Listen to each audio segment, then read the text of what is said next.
Operation सिंदूर की कामयाबी ऐसी है कि पाकिस्तान को चीन के वॉर गेम की तस्वीर को अपना बताकर गम हल्का करना पड़ रहा है। लेकिन यहां भारत में नरेंद्र मोदी की मीन मेघ निकालने की कोशिश थम ही नहीं रही है। मतलब ऐसा फील हो रहा है कि पाकिस्तान को पड़ी मार का दर्द कुछ लोगों को यहां हिंदुस्तान में हो रहा है। आज तो हद तब हो गई जब पाकिस्तान के खिलाफ मोदी की गर्जना को कांग्रेस ने प्रेम चोपड़ा और परेश रावल का डायलॉग बता दिया। ऑपरेशन सिंदूर को पाकिस्तान भी फेल्ड ऑपरेशन कहने की हिम्मत नहीं जुटा पा रहा, क्योंकि सबूत चीख चीख कर कह रहे हैं। लेकिन एक एंटी मोदी इकोसिस्टम है, ऐसा कहने से बाज ही नहीं आ रहा।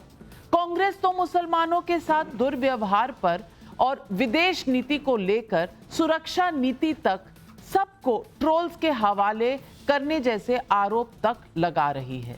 सवाल पब्लिक का है कि जब मोदी का निशाना पाकिस्तान है तो हिंदुस्तान में बेचैनी क्यों है? वैसे आज विपक्ष को चुभने वाली दो बातें प्रधानमंत्री के मुंह से जरूर निकली हैं। उन्होंने कहा कि अब की बार कैमरे की व्यवस्था की गई थी ताकि घर में कोई सबूत ना मांगे। प्रधानमंत्री ने यह दावा भी किया कि 1947 में अगर सरदार पटेल की बात मान ली गई होती तो आज पीओके हमारा होता। ऑपरेशन सिंदूर को लेकर सरकार पर कांग्रेस के हमलों ने क्या मोदी को पलटवार का मौका दे दिया? यहां यह भी दिलचस्प है कि ऑपरेशन सिंदूर पर राजनीति की इस आर पार के बीच ही भारत के सर्वदलीय प्रतिनिधि मंडल दुनिया में पाकिस्तान के आतंक की पोल खोल रहे हैं। मोदी विरोध की राजनीति की पहचान रखने वाले असदुद्दीन ओवैसी के पाकिस्तान पर तीखे हमलों को पूरा देश नोटिस कर रहा है। किरण रिजिजू जैसे मंत्री ओवैसी के बयान को एक्स पर पोस्ट कर रहे हैं। सवाल पब्लिक का है कि ऑपरेशन सिंदूर में सियासत से कौन ऊपर नहीं उठ पाया और किसने फर्ज निभाया। लेकिन बहस की शुरुआत करूं उससे पहले ये फैक्ट शीट आपके साथ। These stupid jokers, they want to compete with India. They had given a photograph of a 2019 Chinese army drill, claiming it's a victory over India. Now this is what Pakistan indulges in. They cannot even give a proper photograph. तो हम बचपने में हम school में सुनते थे तो नकल करने के लिए अकल भी चाहिए। इन नालायकों को अकल भी नहीं है। पाकिस्तान को बस खामोश कर दे ऐसा संवाद असदुद्दीन ओवैसी का है, लेकिन इसके उलट कांग्रेस का संवाद कैसा है आप खुद सुन लीजिए। पूरे देश में आवाज उठ रही थी कि पाकिस्तान को जवाब दिया जाए, आतंकियों के खिलाफ कदम उठाए जाएं। भाजपा के लोग कश्मीर के छात्र छात्राओं के साथ दुर्व्यवहार कर रहे थे। देश की जो अकलियत है, माइनॉरिटी है, मुसलमान है, उनके साथ दुर्व्यवहार कर रहे थे। सोशल मीडिया पर क्या कर रहे थे आपके सामने, आपदा में अवसर इसीलिए कहता हूं। और जो आधिकारिक सोशल मीडिया हैंडल्स हैं उसमें एक धार्मिक उन्माद फैलाने की चेष्टा की गई।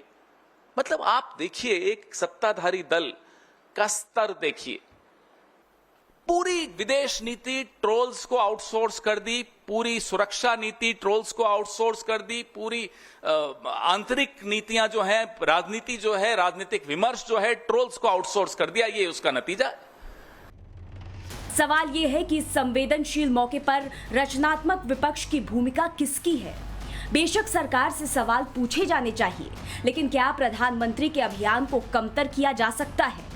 इस बीच जब बार बार पीओके लाने से पहले ऑपरेशन सिंदूर स्थगित करने जैसे मुद्दे उठाकर सरकार को घेरा जा रहा है, तो आज तीखा जवाब प्रधानमंत्री की ओर से भी आया। मां भारती का एक हिस्सा आतंकवादियों के बलबूते पर, मुजाहिदों के नाम पर पाकिस्तान ने हड़प ले लिया। अगर उसी दिन इन मुजाहिदों को मौत के घाट उतार दिया गया होता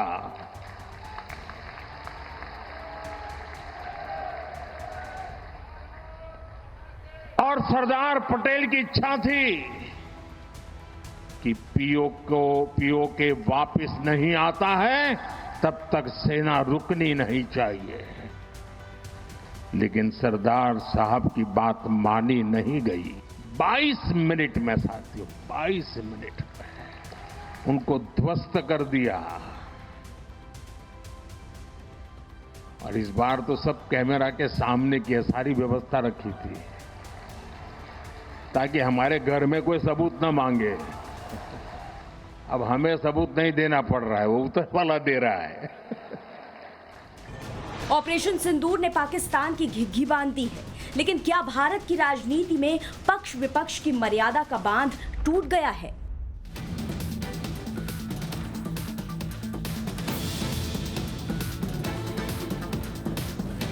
तो आज सवाल पब्लिक का यही है, ऑपरेशन सिंदूर के बाद ओवैसी पाकिस्तान को घेर रहे, राहुल गांधी की पार्टी मोदी के पीछे पड़ी, किसकी भूमिका सही है? पीओके और प्रहार के सबूत दोनों पर प्रधानमंत्री ने विपक्ष को आईना दिखाया। क्या कांग्रेस की दुखती रग यही है, इसलिए हमलावर है? क्या ऑपरेशन सिंदूर ने पक्ष विपक्ष की राजनीति का नया समीकरण बना दिया है? आज यही सवाल पब्लिक पूछ रही है और इन सवालों के जवाब देने के लिए आज हमारे साथ जुड़ रहे हैं शहजाद पूनावाला, बीजेपी के राष्ट्रीय प्रवक्ता, श्याम कुमार बर्वे सांसद हैं कांग्रेस पार्टी के, अमीक जमाई जी राष्ट्रीय प्रवक्ता हैं समाजवादी पार्टी के, वारिस पठान राष्ट्रीय प्रवक्ता हैं AIMIM के, बहुत दिनों बाद हमारे शो पर आए हैं, और सुशांत सरीन स्ट्रेटेजिक मामलों के एक्सपर्ट भी हमारे साथ जुड़ रहे हैं। सबसे पहले तो आपसे पूछूंगी बर्वे जी, अब प्रधानमंत्री अगर पाकिस्तान पर हमलावर होते हैं तो ये आपको प्रेम चोपड़ा का डायलॉग लगता है, परेश रावल का डायलॉग लगता है? और मैं पूछना चाहती हूं, क्या आप बताना चाह रहे हैं कि पाकिस्तान को हराने के बावजूद देश के प्रधानमंत्री आपकी आंखों में विलन ही रहेंगे? ऐसा किसने कहा विलन बोला? ऐसा किसने बोला विलन है? प्रेम चोपड़ा तो विलन के ही रोल करते थे, कैरेक्टर आर्टिस्ट तो विलन के ही रोल करते थे। अब आप पता नहीं कौन से दशक में पैदा हुए हैं, लेकिन हमने तो बहुत प्रेम चोपड़ा की पिक्चरें देखी हैं। हमारा कांग्रेस का कहना है कि जिस तरीके से प्रधानमंत्री मोदी जी कैमरे के सामने उनका खून गर्म होता है, उस तरीके से पाकिस्तान पे जब अटैक हुआ तो वैसा खून गर्म क्यों नहीं हुआ? ये उसका मीनिंग था बोलने का कि सीज फायर क्यों हुआ, किसके कहने पे सीज फायर हुआ, सीज फायर में फिर क्या क्या शर्तें मनवाए गए पाकिस्तान से, ये सारी चीजों की डिटेल्स पूछ रहे हैं। जिस तरीके से वो कैमरे में आते हैं तो प्रेस के सामने भी आ जाए और बताया कि सीज फायर किस चीज के लिए किया गया, हमने क्या जीता, हम क्या हारे, क्या पता है हमें युद्ध के बारे में, क्या डिटेल्स, कब कब प्रेस कॉन्फ्रेंस किया प्रधानमंत्री साहब ने? यही पूछा कि कैमरे के सामने बोलने के बजाय प्रेस कॉन्फ्रेंस बोले, या सर्वपक्षीय दल ने सबने सपोर्ट किया, कांग्रेस ने भी उनको सपोर्ट किया, भारत देश की जितनी पार्टियां हैं सबने एक साथ खड़े रहे, उनके पीछे खड़े रहे युद्ध के समय। किसने बोला कि उनको सपोर्ट नहीं किया करके? लेकिन जब युद्ध में आज देख रहे कि पाकिस्तान भी उसको युद्ध जीत गया करके खुशियां मना रहा है, भारत भी मना रहा है, ये कैसा युद्ध हुआ है? ये प्रश्न तो तैयार हुए हैं और ये देश के जनता के प्रश्न है, कांग्रेस के प्रश्न नहीं है। ये जनता के प्रश्न, जनता तो फूली नहीं समा रही है। लेकिन श्याम कुमार बर्वे जी, सवाल कौन पूछ रहा है? जिनका खून गर्म ही नहीं हुआ। 26/11 हो गया, 170 लोग मर गए 2008 में। वहां तब के एयरफोर्स चीफ पूछते रह गए कि हमें आप आदेश दें, हम जाकर पाकिस्तान पर हमला करें। जिनका खून गर्म हुआ ही नहीं कभी, वो पूछ रहे हैं कि थोड़ा सा गर्म क्यों हुआ। अब जिन्होंने कभी गन नहीं उठाई, फाइटर जेट बाहर नहीं निकाले, वो शहजाद पूनावाला जी आपसे सवाल पूछ रहे हैं, जवाब दीजिए कांग्रेस पार्टी को। नविका जी, देखिए, यदि अनुमति हो सांसद साहब की, यदि अनुमति हो तो मैं अपना जवाब। हाँ, आप बोलिए। श्याम कुमार बर्वे जी, आपने बोल लिया ना, अब शहजाद पूनावाला जी का जवाब सुन लीजिए। देखिए, सबसे पहले तो आज 27 मई है, तो मैं सबसे पहले पुण्यतिथि के अवसर पर श्रद्धांजलि अर्पित करना चाहूँगा नेहरू जी को। हालांकि उन्होंने नेहरू जी ने बोस जी की जासूसी कराई, पीओके दे दिया, अक्साई चीन दे दिया, 1948 में जीम स्कैम करवाया, 370 लागू किया, कोको आइलैंड दे दिया, 1962 के युद्ध में गड़बड़ियाँ की, IWT साइन करके 80% पानी दे दिया। फिर भी मैं श्रद्धांजलि अर्पित करूँगा क्योंकि हम में और इनमें बड़ा अंतर है। देखिए, परेश रावल हो या जो भी दूसरा एक्टर हो, गुलफाम हसन नहीं बनना चाहिए। सरफरोश में एक गुलफाम हसन था। आपको पता है गुलफाम हसन कौन था? जैसे संजय राउत, ऑपरेशन सिंदूर फेलियर है। गुलफाम हसन कौन है? खड़गे जी, जो कहते छुटपुट हुआ, मतलब कि सेना का अपमान। गुलफाम हसन कौन है? आपके अजय राय जी और चन्नी जी, जो सबूत मांगते हैं सर्जिकल स्ट्राइक का और मजाक उड़ाते हैं रफाल का और हमारी एयरफोर्स का। गुलफाम हसन कौन है? अलका लांबा, जो कहती है ब्लू स्टार ऑपरेशन है, ऑपरेशन सिंदूर को। गुलफाम हसन कौन है? कांग्रेस पार्टी के, अब देखिए आज ही आपने देखा होगा कि शशि थरूर, आपके फेलो सांसद, मनीष तिवारी फेलो सांसद, दोनों ने कहा सीज फायर नहीं हुआ है, ऑपरेशन सिंदूर जारी है और ट्रंप का कोई मीडिएशन नहीं है। परंतु राहुल गांधी, जिसको मैं कहता हूं आर का मतलब रिडिकुलस राहुल है, कुछ और मत समझना। रिडिकुलस राहुल गुलफाम हसन की भाषा बोलते हैं, पाकिस्तान की भाषा बोलते हैं और बोलते हैं ट्रंप ने इंटरवीन किया। अब मैं पूछना चाहता हूं बरवे जी, थरूर जी तो आपके बगल में बैठते हैं, मनीष तिवारी बगल में बैठते हैं, झूठे हैं क्या? बता दो। और आखिरी बात देखिए, मैं आपको बताता हूं गुलफाम हसन कौन होता है। गुलफाम हसन वो होता है जो 1974 में इंदिरा जी हमारा न्यूक्लियर टेक्नोलॉजी ऑफर कर देती है पाकिस्तान को। गुलफाम हसन वो होता है जो 1968 में 828 स्क्वायर किलोमीटर्स पाकिस्तान को दे देते हैं। गुलफाम हसन वो होता है जो 1994 में हमारे ट्रूप मूवमेंट्स क्या होंगे वो एग्रीमेंट करा के यूनाइटेड नेशन में रजिस्टर कर देते हैं। और गुलफाम हसन वो होता है कि 1971 के युद्ध के बाद जगजीवन जी ने बोला था कि हमको पीओके ले लेना चाहिए, हमको करतारपुर साहिब ले लेना चाहिए, परंतु दबाव में आकर इंदिरा जी 15,000 सोल्जर रिटर्न कर देती है। ये गुलफाम हसन वाली प्रवृत्ति होती है। अब बताइए बरवे जी, गुलफाम हसन कितने आपकी पार्टी में? बरवे जी, किसने घोषित किया? सीज फायर है ही नहीं, किसने घोषित किया? है ही नहीं सीज फायर, घोषित किया? सीज फायर नहीं है। ट्रम्प ने किया कि मोदी जी ने किया कि सीज फायर है ही नहीं भाई साहब।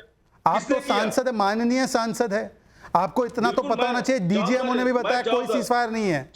जवाबदारी से बोल रहा हूँ। मैं भी जवाबदारी से बोल रहा हूँ, डीजीएमओ का स्टेटमेंट कोट कर रहा हूँ। सेना का सेक्रेटरी आके सीज फायर घोषित करता है। अच्छा एक काम कीजिए, सेना का सेक्रेटरी कौन है बताइए, नाम बताइए उनका। सेना के सेक्रेटरी का नाम बताइए, नाम बताइए ना। बता दीजिए, आप बताइए, आपने कोट किया साहब। सेना का कौन है सेक्रेटरी बताइए नाम। एमईए का सेक्रेटरी होता है, डीजीएमओ होता है।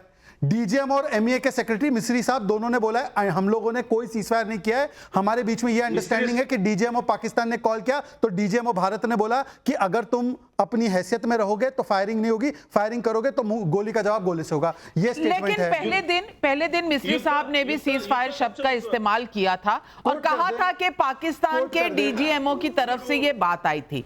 लेकिन अमीक जमाई साहब चाइना की तस्वीर दिखाते हुए पाकिस्तान अपने ही प्रधानमंत्री को वहां किस तरह के एविडेंस दे रहे हैं वो दुनिया ने देखा और ओवैसी साहब ने उसकी इतनी अच्छे से व्याख्या कर दी कि शायद किसी के मन में कोई डाउट नहीं होना चाहिए। आफ्टर ऑल ओवैसी साहब तो विपक्षी नेता है ना, और वहां पर मनीष तिवारी हो या सलमान खुर्शीद हो, वहां पर चाहे शशि थरूर हो, सबके बात समझ में आ रही है। लेकिन भारत में जो रह रहा है, जिसकी आबो हवा नहीं बदल रही, वो समझने को तैयार नहीं है। लेकिन आज एक बहुत बड़ी बात कही प्रधानमंत्री ने कि सबूत गैंग को इस बार सबूत देने की पूरी तैयारी थी।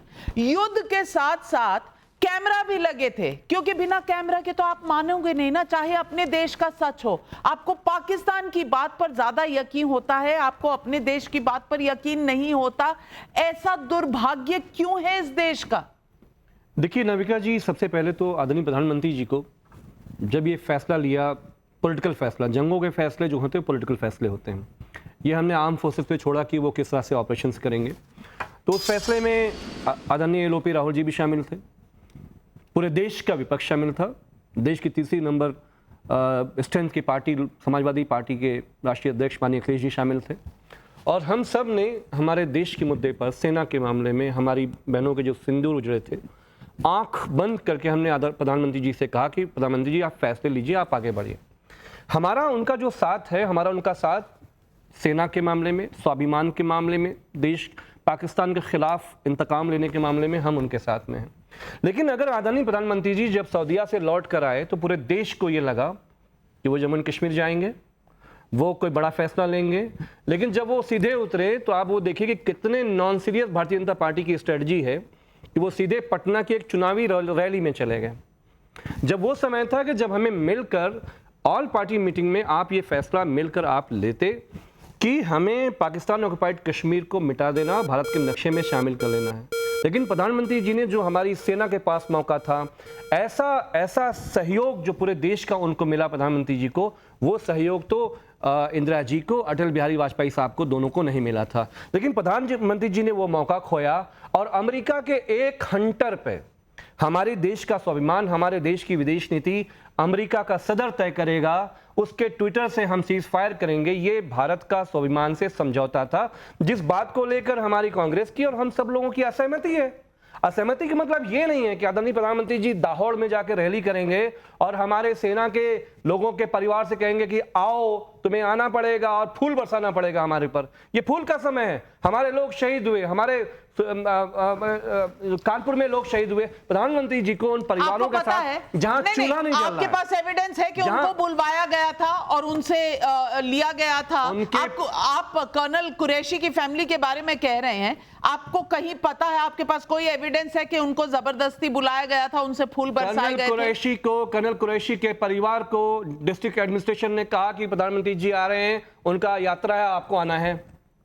प्रधानमंत्री जी मिले भी नहीं, प्रधानमंत्री जी, ये नेशनल टेलीविजन पे उनकी बहन का स्टेटमेंट है, उनकी बहन ने कहा हम वहां पे गए और वो मिले भी नहीं, दूर से देखा, मुस्कुराए।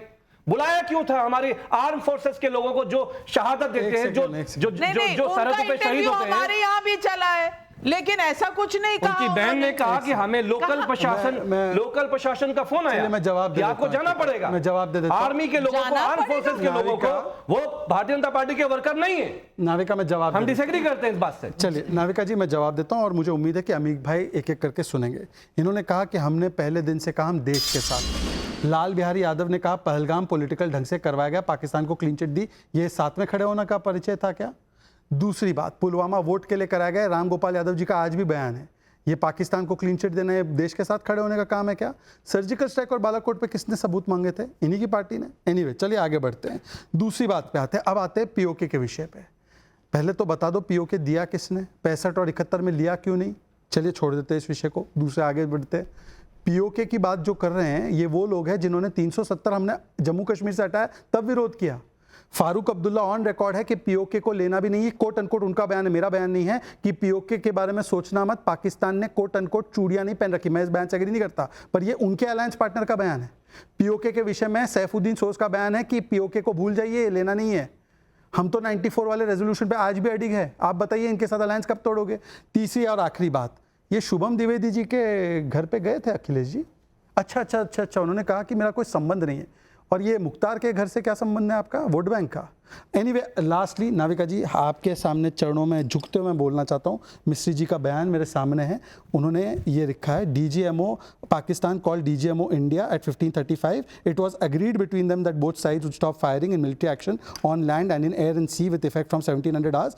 उन्होंने कहीं पर भी सीज फायर शब्द इस्तेमाल नहीं किया, हो सकता है मैं गलत हूं, ठीक है, आप नाविका जी को आप गलत साबित कर रहे हैं, और फिर डीजीएमओ ने भी रिएटरेट किया कि सेसेशन ऑफ फायरिंग है, दैट्स ऑल, सीज फायर है ही नहीं। मुझे किसी को गलत नहीं साबित करना, लेकिन पहले दिन सीज फायर की बात जरूर आई थी, लेकिन हमारा ऑफिशियल स्टैंड आर्मी का भी और सरकार का भी कि there is no ceasefire, तो मुझे लगता है कि अगर साथ में है तो मानो इसको। अब आप समझिए, आप नाविका जी 10 सेकंड, इन्होंने कहा शुभम द्विवेदी की बात करी, माननीय अखिलेश जी ने क्या बोला वहां पर? क्या बोला? वहां पर उस विधानसभा में हमारे जो समाजवादी पार्टी की सीट है, कैंट की सीट है, जहां से हमारे हसन रूमी विधायक हैं, जब उस परिवार में पहले दिन से हमारे विधायक उस परिवार के दुख दर्द में शामिल थे, लेकिन जब मुख्यमंत्री जी को हमारे जो चेयरमैन विधानसभा हैं, जब उनको जाना हुआ महाना जी के यहाँ, तो आपको मालूम है उस विधानसभा से उनको निकाल के भारतीय जनता पार्टी की विधानसभा में ले जाया गया। ऐसे समय पे जब पूरा कानपुर इकट्ठा है, देश के साथ इकट्ठा है, तो आप वहां पे समाजवादी पार्टी और बीजेपी देख रहे हैं सिर्फ राजनीति करने के लिए? आप भी तो देख रहे थे,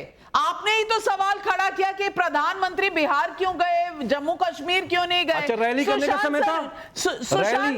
सुशांत सरीन ये अपने आप को अमीक जमाई ने आज शो पर ही कॉन्ट्रडिक्ट कर दिया, बता दिया कि पॉलिटिक्स पहले है और देश के बारे में सोचना वो तो कभी भी बाद में किया जा सकता है। क्योंकि असदुद्दीन ओवैसी जी छाती ठोक कर कह सकते हैं कि इतना नालायक देश है पाकिस्तान, लेकिन ये शब्द कभी समाजवादी पार्टी के मुंह से नहीं निकले।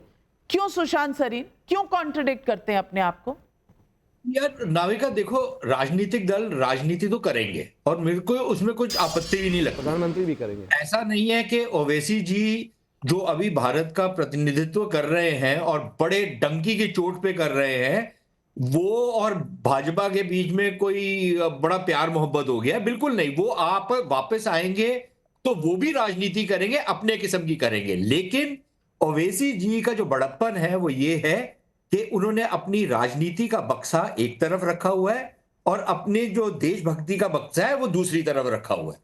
ठीक है, अब यही चीज बाकी दल भी कर सकते थे, वो नहीं कर रहे। अब कांग्रेस पार्टी के कई लोग हैं, शशि थरूर की आपने बात की, अपना मनीष तिवारी जी हैं, और जो बहुत अच्छे तरीके से भारत का प्रतिनिधित्व कर रहे हैं, सुप्रिया सूले हैं और बहुत सारे लोग हैं, आनंद शर्मा, सलमान खुर्शीद, बिल्कुल राइट। तो वो आप अगर ये डिस्टिंक्शन नहीं कर सकते कि भाई एक तरफ आप एक राष्ट्र सेवा में लगे हुए हैं, दूसरी तरफ आपकी राजनीति है, राजनीति अपनी जगह है, वो होनी भी चाहिए, क्यों ना हो, लेकिन राजनीति भी करने का एक तरीका होता है, एक सलीका होता है। अब आप प्रधानमंत्री को या विदेश मंत्री को आप जयचंद बुलाएं, प्रधानमंत्री की तुलना आप प्रेम चोपड़ा के साथ करें, और आप राजनीति का जो स्तर है उसको इस घटिया स्तर पर लेकर के आ जाएं, और अगर आप ये समझते हैं कि ये करके आप बहुत अपनी राजनीति को चमका रहे हैं तो आपको मुबारक हो राजनीति। मुझे नहीं लगता इससे कोई बहुत ज्यादा आपकी राजनीति चमकेगी, इनफैक्ट इसका बड़ा एक नेगेटिव असर होगा। दूसरी बात यह है कि बार बार एक ही सवाल बार बार उठाया जा रहा है। पहले दिन जब आतंकी अड्डों के ऊपर हमला हुआ था, मैं जमाई साहब को यह रेकमेंड करूंगा कि उस दिन की जो स्टेटमेंट, पहली जो स्टेटमेंट आई है, आप उसी को पढ़ लीजिए।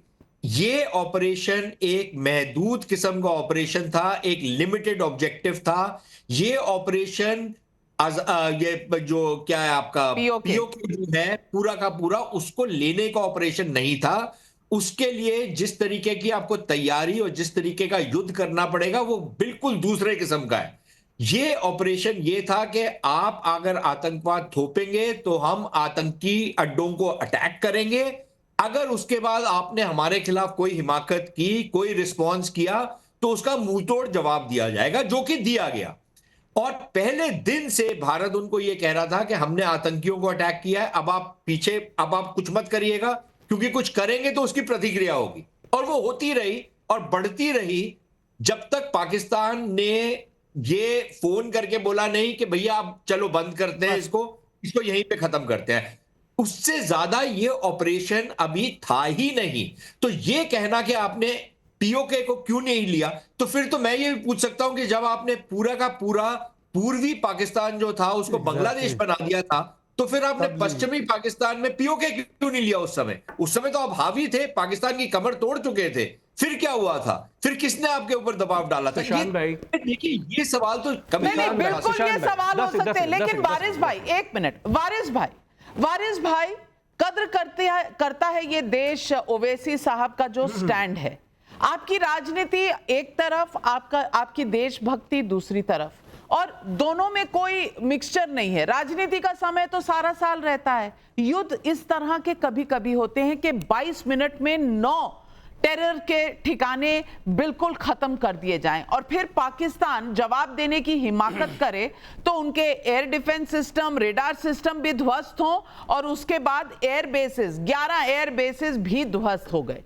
लेकिन ये बात विपक्ष को समझ क्यों नहीं आ रही? यही विपक्ष है ना जो सबूत मांग रहा था सर्जिकल स्ट्राइक के, बालाकोट स्ट्राइक के। आज प्रधानमंत्री ने जब कह दिया कि हम तो कैमरा लेकर गए थे क्योंकि सबूत गैंग तो सबूत मांगता है, तो इनको मिर्ची लग गई। अब प्रेम चोपड़ा बुलाने लग गए, अब परेश रावल बुलाने लग गए। क्या इस तरह की ओछी राजनीति इस वक्त सही है? देखिए नविका जी, पहलगाम अटैक के फौरन बाद जो पहली ऑल पार्टी मीटिंग हुई थी, उसी मीटिंग में हमारे पार्टी प्रेसिडेंट मौजूद थे। तमाम विपक्ष ने जब भी ये कहा था कि भारत सरकार पाकिस्तान के खिलाफ आतंकवाद को खत्म करने के लिए जो भी कदम उठाएगी, हम उसके साथ खड़े रहेंगे। हम हमारे भारतीय जवानों के साथ कांधे से कांधा मिलाकर खड़े थे, खड़े हैं, खड़े रहेंगे। और वाकई में हमारे भारतीय जवानों ने कर दिखाया। पहले ही दिन ऑपरेशन सिंदूर के पाकिस्तान में घुसकर उनके गढ़ में जाकर 9 आतंकवादी कैंप को नस्तो नाबूद कर दिया, 100 से करीब आतंकवादी को खत्मा कर दिया। तो हम तो हमारे भारतीय जवानों को सैल्यूट करते, सलाम करते। और अब जो डेलीगेशन गया है, डेलीगेशन का हिस्सा हमारे पार्टी प्रधान असद ओवैसी साहब भी है। और देखिए, पहली मर्तबा असद ओवैसी साहब ने पाकिस्तान को नहीं गिरा। इसके पहले भी जब वो पाकिस्तान गए थे, तब भी जाके उन्होंने पाकिस्तान में बैठ के उनकी खाद उधेड़ के आई थी। और इस बार तो साफ है, ये दुनिया को बताना बहुत जरूरी है नविका जी, कि पाकिस्तान किस तरह से टेररिज्म को बढ़ावा देता है, किस तरह से टेररिज्म को पनाह देता है। और उसका विक्टिम भारत हो चुका है। हमने देखा है 26/11, हमने देखा है पुलवामा, अब ये हो गया पहलगाम। इसमें तो उन्होंने दरिंदगी की पूरी हद पार कर दी। पाकिस्तान के आतंकवादियों ने आकर पहलगाम में बेगुनाह बेकसूर पर्यटकों को अब नाम पूछकर, किसी का मजहब पूछकर, उनके बीवी बच्चों के सामने कोल्ड ब्लडेड उनका मर्डर कर दिया। अब ये दरिंदगी की हद पार कर चुका था पाकिस्तान। अब भारत ने ऑपरेशन सिंदूर किया, सैल्यूट है जवानों को, उस पर कोई सियासत नहीं होनी चाहिए। देखिए, मेरा शहजाद पूनावाला के साथ बीजेपी के प्रवक्ता है, उनके साथ 10 साल में 100 मर्तबा झगड़ा हुआ होगा, लफड़ा हुआ होगा, हर टॉपिक के ऊपर हम डिसएग्री किए होंगे। देखो, डेमोक्रेसी की खूबसूरती भी एग्री टू डिसएग्री। मगर जब भी टीम है ना बीजेपी के, नेशनल सिक्योरिटी का सवाल आ गया, पर तो जब भारत देश का सवाल आ गया, तो नेशन फर्स्ट। तो हम ये इल्जाम बी टीम लगाओ डी टीम लगाओ, देखो हमको यहाँ पे नेशनलिज्म पेट्रोटिज्म का सर्टिफिकेट के लिए कुछ नहीं कर रहे, हम किसी की चमचागिरी करने के नहीं कर रहे। देश से मोहब्बत है, देश से प्यार है। देखो, वारिस पठान पैदा हुआ भारत में, और इंशाअल्लाह वारिस पठान मरेगा तो दफनाया भी जाएगा भारत की मिट्टी में। मोहब्बत है हमको, इसमें कोई सियासत नहीं करता। हाँ, पॉलिटिकल डिफरेंसेस होते रहेंगे, एग्री टू डिसएग्रीमेंट चलता रहेगा, मगर देश का जब सवाल आ गया तो 140 करोड़ भारतीय एक प्लेटफॉर्म पे एक साथ खड़े हुए हैं, हमारे जवानों के साथ खड़े थे, खड़े रहेंगे। अब इसमें कुछ लोग जो सियासत की बात करते हो नहीं होना चाहिए। अब देखिए, कल ही जाके असद साहब ने कितना धोया है कुवैत के अंदर बैठकर। उन्होंने यहां तक बता दिया कि पाकिस्तान का जो सो कॉल्ड फील्ड मार्शल है असीम मुनीर, वो एक तस्वीर दे रहे, तो चाइना के 219 की वो है, प्राइम मिनिस्टर को दे रहे तस्वीर। अरे उन्होंने यहां तक कहा कि अब कॉपी करने के ऊपर कहा कि नकल करने के लिए भी अकल की जरूरत पड़ती है। यानी बताया कि पाकिस्तान इतना बेवकूफ देश है, इतना बेवकूफ, एक तो दूसरों के पैसों के ऊपर पलने वाला देश है, भीख मंगा है, और वो हमारे ऊपर आंख उठा रहा है। तो उसको ये जवाब वहां पर बैठकर देना बहुत जरूरी था, और दिया उन्होंने। और मुझे बहुत फख्र है कि हम लोग ये कि भाई असद भाई ये लफ्ज आपके मुंह से क्यों नहीं निकल पा रहे? पाकिस्तान पर नहीं, प्रधानमंत्री पर आपका धावा क्यों है? नहीं, देखिए, ये पाकिस्तान के खिलाफ जो फैसला था, समाजवादी पार्टी पहले दिन से आज तक उसमें है। और हमारे लेकिन उसके बाद मैं सुनिए मेरी बात, राजीव राय साहब जो हमारे एमपी हैं, वो खुद इस वक्त रशिया के डेलीगेशन पर हैं, और जो बात दुनिया में जाके हमें भारत की तरफ से रखनी थी, हम उस पर रख रहे हैं। हमारा ये कहना है कि अगर आप सिंदूर की सौदागरी का काम करोगे, ये सवाल क्यों नहीं उठेगा? हम ये पूछ रहे हैं, सेना हमारी भारत के प्रधानमंत्री के चरणों में है, ये किसने बोला? किसी एमएलए ने नहीं बोला, किसी प्रवक्ता ने नहीं बोला। हमें दुख होता है कि हमारी सेना के बारे में, हमारी सेना के बारे में सिंदूर की सौदागरी हो रही है, हमारी सेना के बारे में। वारिस पठान साहब, क्या ये शब्द ही ऑब्जेक्शनेबल नहीं है? देवड़ा जो डिप्टी चीफ मिनिस्टर है, वो कहता है भारत की सेना प्रधानमंत्री के चरणों में। बोलूंगा नविका जी, हमारा भारतीय जवान जो पाकिस्तान में घुस के पाकिस्तान के धजिया बिखा दिया, उघेड़ दिया, वो बीजेपी के लिए या एमआईएम के लिए या कांग्रेस के नहीं लड़ रहा था, वो भारत के लिए लड़ रहा था। इसलिए उसके ऊपर सवाल उठाना ऑपरेशन सिंदूर पे सवाल इस तरह का उठाना, शक करना हमारे भारतीय जवान का इंसल्ट, ऐसा मैं समझता हूं, मेरी नजर में ये। क्योंकि भारतीय जवान जिस दिन उसने यूनिफॉर्म पहन लिया वो किसी पॉलिटिकल पार्टी का आप तो जात ढूंढ रहे थे, आप तो पीडीए ढूंढ रहे थे, उसमें रामगोपाल यादव अच्छा, जी ने ये क्या कहा था, शहजाद पुनावाला याद करा दीजिए आज आप जमाई को। देखिए मुझे लगता है कि मुझे इंटरवीन करना मैं चाहिए, आपके बाद दूंगा। शहजाद भाई, मेरी बात खराब हो जाएगी। नहीं, ये तरीका थोड़ी दुनिया का दूसरे सबसे बड़े लोकतंत्र का फॉरेन सेक्रेटरी कभी मैं छोड़ूंगा हमारे विक्रम मिश्री साहब, सरकार से उसको अपना एक अकाउंट लॉक करना पड़ा, बोला ये गद्दार है, इसने सीजफायर कराया, उसकी बेटी को भागना पड़ा सोशल मीडिया से। इनका जगदीश देवड़ा भारतीय जनता पार्टी का डिप्टी चीफ मिनिस्टर बोलता है सेना, मेरे भारत की सेना, मेरे जवान। रामगोपाल यादव ने क्या कहा, क्या उन्होंने जातियों में हमारी सेना नहीं मारती? शहजाद पुनावाला जवाब दें। आपको जेंटलमैन बन के डिबेट करना है या फिर मैं भी ऐसे ही डिबेट करूं? देखिए आपने बात उठाई, मुझे जवाब देने का अवसर दीजिए। अब मैं बोलता हूं कि इन्होंने जगदीश देवड़ा का नाम लिया, हालांकि हटाया उसको, सुनिए ना भाई प्लीज, मैंने हटाया उसको। देखिए अगर ऐसे डिबेट करना है फिर मैं भी आपके बीच में बोलता, फिर डिबेट नहीं होती, फिर ड्रोन होता और फिर मैं देवड़ा को कंडेम करता हूं, आप रामगोपाल यादव को करो, आप खड़गे जी ने छुटपुट बोला उसको कंडेम करो, आज संजय राउत ने बोला ऑपरेशन सिंदूर फेलियर है, कंडेम करो, नहीं करेंगे। दूसरी बात, ये विजय वड़त्तीवार, अब मैं बड़वे जी पे आना चाहता हूँ। बड़वे जी को पता होना चाहिए कि विजय वड़त्तीवार महाराष्ट्र से हमारे, उन्होंने बोला 15,000 का ड्रोन आया था तो हमने 15 लाख का मिसाइल भेजा। भाई उन्होंने बैलिस्टिक मिसाइल गोल्डन टेम्पल पर भेजा। क्या देश की सेना अब ये कैलकुलेटर लेकर बैठेगी? और ये आप क्या कभी कोविड के एक्सपर्ट, कभी वैक्सीन एक्सपर्ट, कभी मिसाइल एक्सपर्ट, कभी ड्रोन एक्सपर्ट बन जाते हैं? और आखिरी बात मैं पूछना चाहता हूँ, ये देखो ये जो परेश रावल है, उन्होंने एक मूवी की थी अंदाज अपना अपना, उसमें उनका कैरेक्टर था तेजा। तो तेजा में बोला असली तेजा कौन है, मार्क किसके गाल पे है, हुज गाल हैज मार्क। तो अब मैं भी पूछना चाहता हूं कि ये कांग्रेस कौन से गाल पे मार्क लेके घूम रही है? ये मनीष तिवारी बोलते हैं कि भाई मीडिएशन नहीं हुआ, बर्वे जी बोलते हैं कि मीडिएशन हुआ, कांग्रेस के गाल पे कौन सा मार्क है? फिर ये पीओके लेना है, ये बर्वे जी बोल रहे हैं, यहाँ पे इनके नेता सिद्धरमैया ये बोल रहे युद्ध नहीं करना है, ये कौन से गाल पे मार्क है? ये असली तेजा कौन है कांग्रेस का? बिल्कुल। ये असली तेजा कौन है? बर्वे जी मैं आपसे पूछना चाहती हूं, क्या सही नहीं कहा था कि कांग्रेस के नेता जो कह रहे थे, बार बार ये सवाल उठा रहे थे कि अरे भाई हमारे देश के विदेश मंत्री जो हैं वो मुखबिर हैं, वो गद्दार हैं। यहां पर गद्दारी का सर्टिफिकेट दिया जा रहा था। पाकिस्तान से लड़ना था कि अपने देश के अंदर लड़ना था? बर्वे जी ये सवाल देश की जनता आपसे पूछ रही है। सुमित का दिल्ली से सवाल है, अगर मोदी जी पाकिस्तान के खिलाफ कुछ बोल रहे हैं तो कांग्रेस और विपक्षी पार्टियों को क्या तकलीफ हो रही है?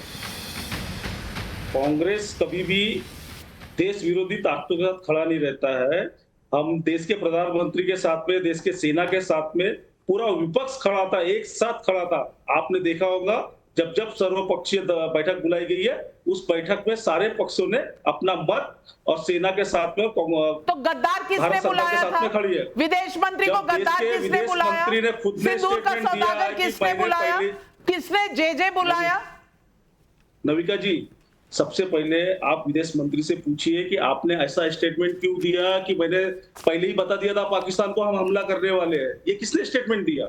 सुशांत सरीन आप समझा दीजिए। ये कितनी बार समझाया जा चुका है, लेकिन कांग्रेस पार्टी को समझ क्यों नहीं आ रहा? नहीं, पाकिस्तान प्रॉब्लम समझ आ रही है लेकिन वो समझना चाहते नहीं है और दिखाना चाहते हैं कि उनको समझ नहीं आ रही। एक ही सवाल को बार बार उठाएंगे, उसका स्पष्टीकरण आप कर भी दें तब भी उठाएंगे, आप बार बार स्पष्टीकरण करें ये बार बार उठाएंगे, वही सवाल बार बार उठाएंगे। सिंपल सी बात है, अगर इनको नहीं समझ में आया था, उसका कई बारी विदेश मंत्री ने भी, विदेश मंत्रालय ने भी, तमाम सरकारी स्तर पर उसका क्लैरिफिकेशन हो गया है। ऑपरेशन के शुरू होने से पहले पाकिस्तान को कोई इंफॉर्मेशन नहीं दी थी कि हम आपको मारने वाले हैं। पहले मारा और साथ ही साथ उनको बताया कि हमने यहां पर मारा है। वही जो चीज हमने 2016 में सर्जिकल स्ट्राइक के बाद की थी और बालाकोट के बाद की थी, वही चीज इस बार भी की कि पहले आपने अपना निशाना साधा और उसके बाद आपने उनको बताया कि हमने ये किया है, अगर आप आगे कुछ नहीं करेंगे तो आगे कुछ और नहीं होगा, बात यहीं पे रुक जाएगी। ये स्पष्टीकरण कई बारी हो गया है। अब जब विदेश मंत्री कहते हैं at the beginning of the strike, उसका यह मतलब नहीं है स्ट्राइक शुरू होने से पहले, उसका यह मतलब है जब स्ट्राइक शुरू हुई है उसके साथ ही साथ हमने यह बता दिया एट द बिगिनिंग। अब बार बार अब इनको क्या इसमें नहीं समझ मुझे नहीं समझ आता है। वारिस भाई आपको इसमें कोई भी डाउट है कहीं पर? क्योंकि पूरा ऑपरेशन जो 6 और 7 की रात को हुआ था वो तो 22 मिनट का था, तो शुरू और अंत में फर्क कितना था? ये बात कांग्रेस के समझ में क्यों नहीं आ रही? ये बात बाकी विपक्षी पार्टियों के समझ में क्यों नहीं आ रही? आपको समझ आई? देखिए नविका जी, मैं तो ना कांग्रेस का प्रवक्ता हूं ना समाजवादी का प्रवक्ता हूं, मैं एमआईएम का प्रवक्ता हूं और अपनी पार्टी की बात रख रहा हूं।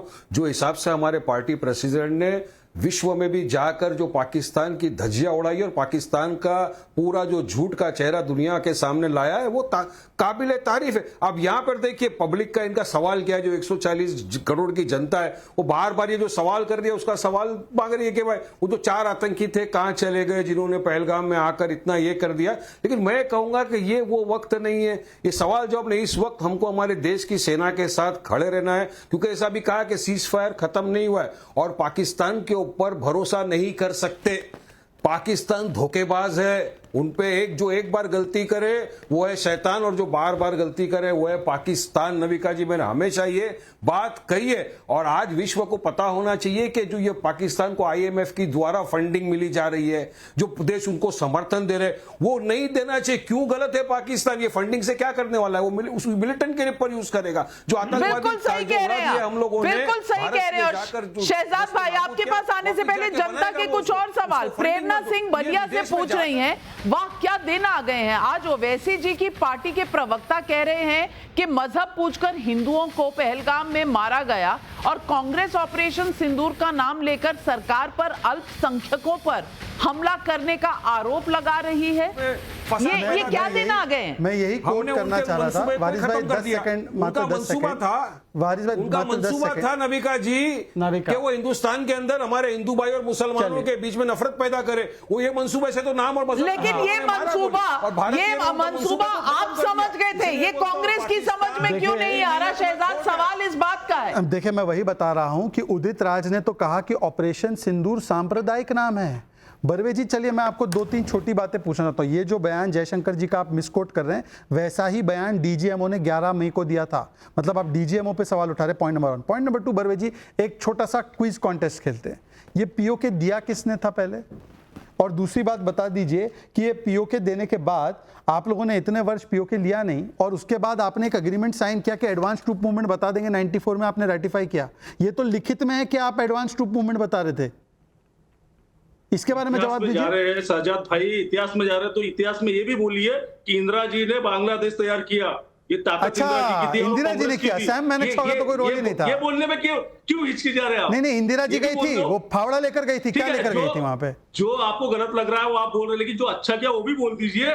अच्छा जी, अब सिंदूर ऑपरेशन के बारे में पीएम बोले तो पीएम क्रेडिट ले रहे हैं और इंदिरा जी गई थी 71 में बांग्लादेश बनाने। मतलब फील्ड मार्शल सैम मैनेक्शॉ कौन थे? आर्म फोर्सेस कौन थी? वोट नहीं मांगे गए।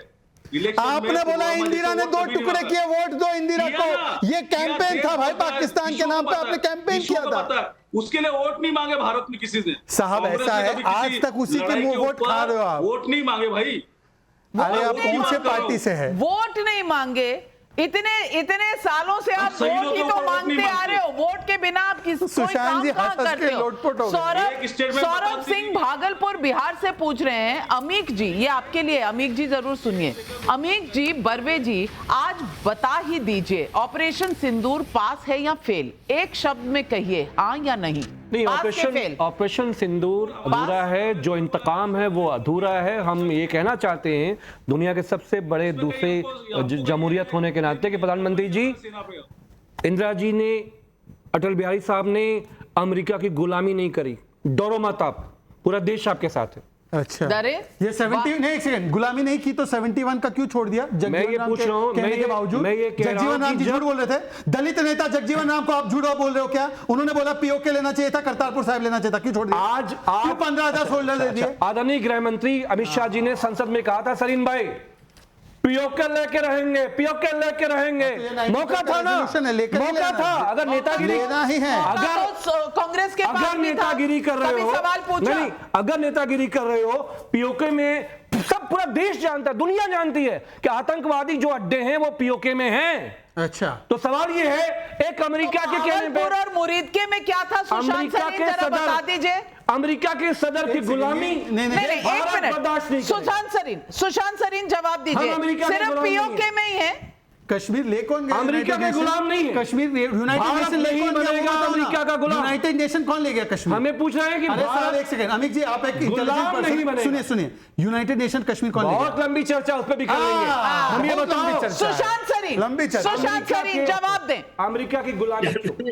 अरे यूनाइटेड नेशन ले गए। देखिए ऐसा है कि आतंकी कैंप जहां से लॉन्च होते हैं, कई कैंप्स भी हैं, ट्रेनिंग कैंप्स भी हैं पीओके में, ये बात दुरुस्त है। लेकिन जो मेन उनके अड्डे हैं, चाहे वो जैश ए मोहम्मद हो, भावलपुर में है, अगर लश्कर ए तैयबा की आप बात करें वो भी पंजाब में है, लाहौर में है। मुरीद के तो is like a satellite city इसका, लाहौर का बिल्कुल उसके एडजॉइनिंग है। आप तमाम अल बदर की बात करें, उसका पेशावर में होता था बेस। तमाम जो ये आतंकी गुट हैं इनके, उनके जो बेसिस हैं वो पाकिस्तानी पंजाब में है, पीओके में नहीं है। उनको आपने हिट किया है और बहुत बुरी तरह हिट किया है, इतनी बुरी तरह कि पाकिस्तान कुछ समझ नहीं आ रहा कि कैसे हिट किया है। दूसरी चीज, और ये बात ठीक है कि अगर ये सवाल उठाया जाए कि भाई वो जो 4-5 आतंकी थे जिन्होंने पहलगाम को अंजाम दिया, उनको क्यों नहीं अभी पकड़ा गया, बिल्कुल सवाल उठाना चाहिए, क्यों नहीं उठाना चाहिए। तीसरी चीज ये कि ये भी बात ठीक है कि भाई अगर आप ने जो गृह मंत्री ने बोला है कि हमारे को पीओके लेना है, लेकिन गृह मंत्री ने अभी तो नहीं बोला था ना कि अभी मैं जाके ले रहा हूं पीओके।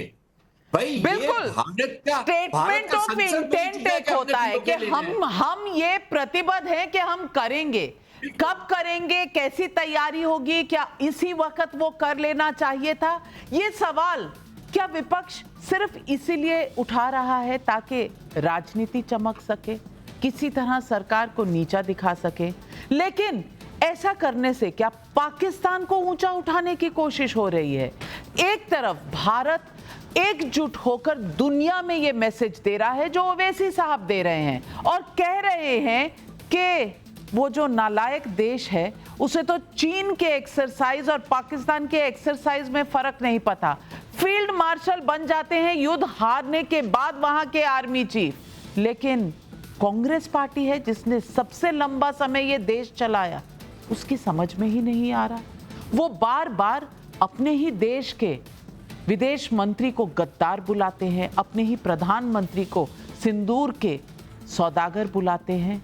क्या हो गया है विपक्ष को? क्या यही विपक्ष जनता की बात समझ पा रहा है? यही सवाल आज पब्लिक का है।